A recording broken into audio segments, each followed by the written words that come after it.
Have you ever wondered what true faith looks like? I mean, faith so strong it could move mountains, or in this case, change the course of history. Today, let's talk about Abraham, a figure revered by Jews, Christians, and Muslims, and explore why his faith in God was so incredibly profound.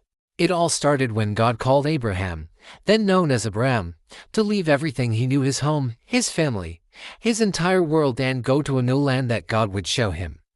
Think about that for a second. No map, no detailed plan, just a promise. Abraham was 75 years old. Most people at that age are settling down, not starting a massive and certain adventure. But Abraham went. He trusted God's word completely, even when it made no logical sense. This was the first major test of his faith, and he passed it by taking that first step into the unknown. Then came the promise that seemed impossible.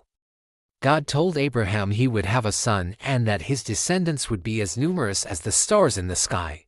Here's the catch: Abraham and his wife, Sarah, were very old, well past the age of having children.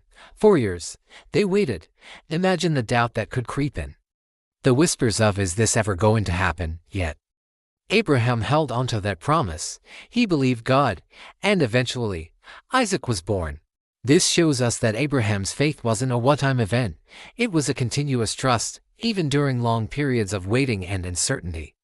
But the ultimate test, the one that truly defines Abraham's faithfulness, was when God asked him to sacrifice his beloved son, Isaac. This is a story that challenges us to our core. How could a loving God ask for such a thing? And how could a father possibly comply? Yet, the scriptures tell us that Abraham set out to do as God commanded, believing that God could even raise Isaac from the dead if necessary. His obedience wasn't blind, it was rooted in a deep understanding of God's power and goodness, forged through years of walking with him. At the last moment, God intervened, providing a ram for the sacrifice instead. This event wasn't about God wanting a human sacrifice, it was about revealing the depth of Abraham's trust. He was willing to give back to God the very thing he treasured most, proving his faith was absolute. So, why was Abraham so faithful? Because he had a real, personal relationship with God. He listened, he obeyed even when it was difficult, and he trusted God's promises even when they seemed impossible. His life is a powerful testament to what it means to live by faith, not by sight. Thanks for watching.